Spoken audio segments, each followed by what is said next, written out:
आज बहुत ही अच्छा एक छोटा सा सब्जेक्ट लेकर आपके समक्ष उपस्थित हूँ। परशुराम के बारे में हम सब जानते हैं, लेकिन जब यह रामायण सीरीज चल रहा है तो इसमें परशुराम जी की भूमिका को नज़रअंदाज करना कतई उचित नहीं। तो इस 2 एपिसोड में आपके समक्ष परशुराम जी की उपस्थिति के बारे में बताएंगे, कुछ अनसुने कुछ अनकहे। विश्वामित्र एपिसोड से आगे चल रहे हैं तो आप सुनेंगे, अच्छा लगेगा। दिन चढ़ते ही संध्या हवन करके विश्वामित्र जी अभी ठंडी ठंडी बयार की बहार ले रहे थे जनकपुर में, जहाँ पर उसका निवास स्थान एक बहुत ही बड़ा बगीचा में दिया गया था।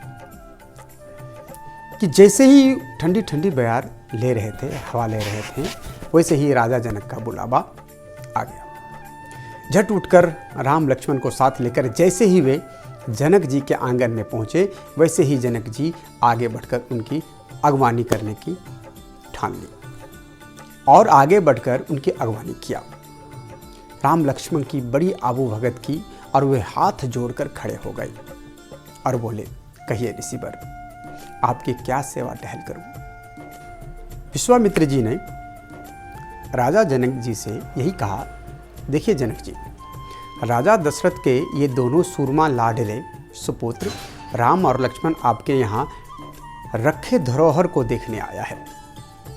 शिव जी का पिनाक धनुष जो है उन्हें देखने की बड़ी चाव है, बहुत इच्छा है इन दोनों को। हो सके तो वह इन्हें भी दिखा दीजिए, दर्शन करा दीजिए। कहने भर की देर थी कि जनक जी ने अपने टहलियों पहरेदारों को, चौकीदारों को कहा, झटपट दौड़ो और जा करके धनुष का वो लंबा भारी पिटारा खिंचवाते हुए ले आओ। उन्हें यह कहकर वे विश्वामित्र जी से कहने लगे, राजा निमि के बड़े सपूत देवरात को यह पिनाक धनुष देवताओं ने लाकर धरोहर बनाकर रखने को दिया था। तब से यह हमारे यहाँ ज्यों का त्यों धरा रखा है, जिसकी हमारे घराने सब लोग बराबर पूजा पाठ करते आए हैं।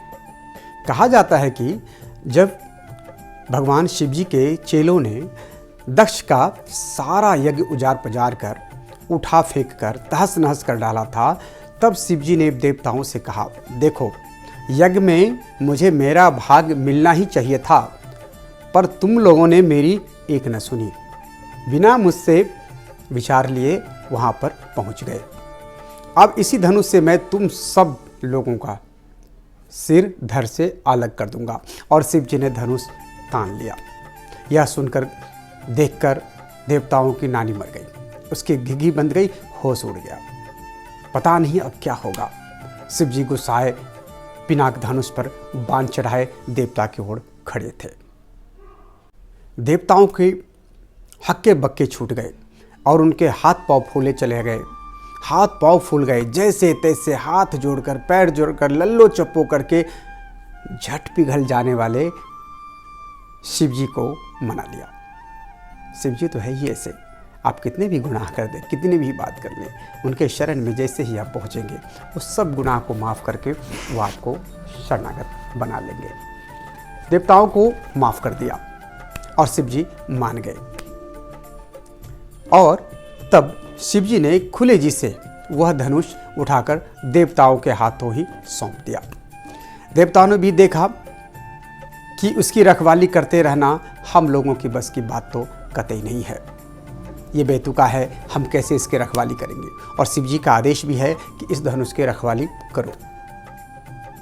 तो उन्होंने क्या किया, वह धनुष लाकर हमारे पुरखे देवराज जी के पास रख छोड़ा और कहा कि यह शिव जी का पिनाक धनुष है, आप इनकी सेवा टहल कीजिए और धरोहर के रूप में रखे रहिए। जनक जी कहने लगे, हमारे राज्य अकाल की स्थिति से गुजर रहा था, तब ऋषि मुनियों के परामर्श से एक दिन मैं यज्ञ के लिए धरती पाट कर समतल करने को खेत में हल चला रहा था।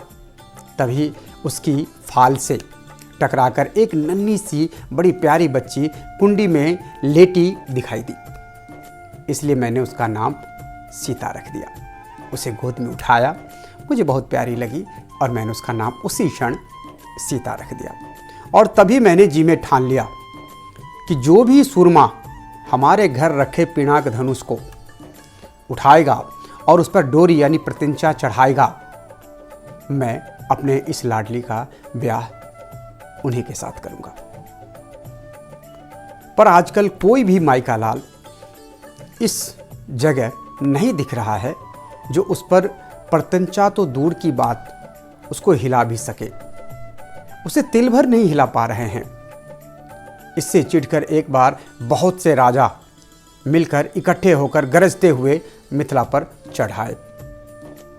इसलिए चढ़ाए कि मैंने सबों को बोला कि आपके पास कोई भी सामर्थ्य नहीं है जो यह पिनाक धनुष को आप हिला पा रहे हो, न डुला पा रहे हो, न कुछ कर पा रहे हो।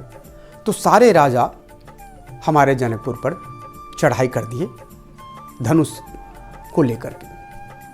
जब वो सब आ गए, मिथिला पर चढ़ गए, तब सभी देवताओं की सेना वहां पर उतर आए। देवताओं ने उस धनुष की रक्षा हेतु अपने पूरा सेना लेकर मिथिला में उतर आए।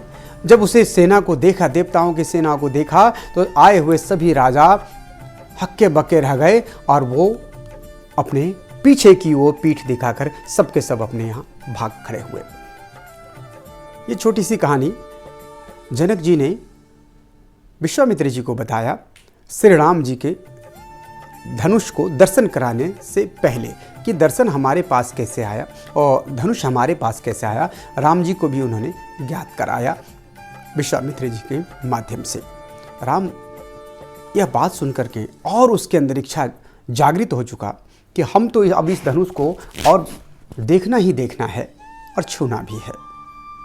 बस राजा दशरथ प्रस्तुत करने में लग गए। बाकी का एपिसोड, बाकी की बातें अगले एपिसोड में आपके समक्ष लेकर के उपस्थित होगा। तब तक के लिए धन्यवाद।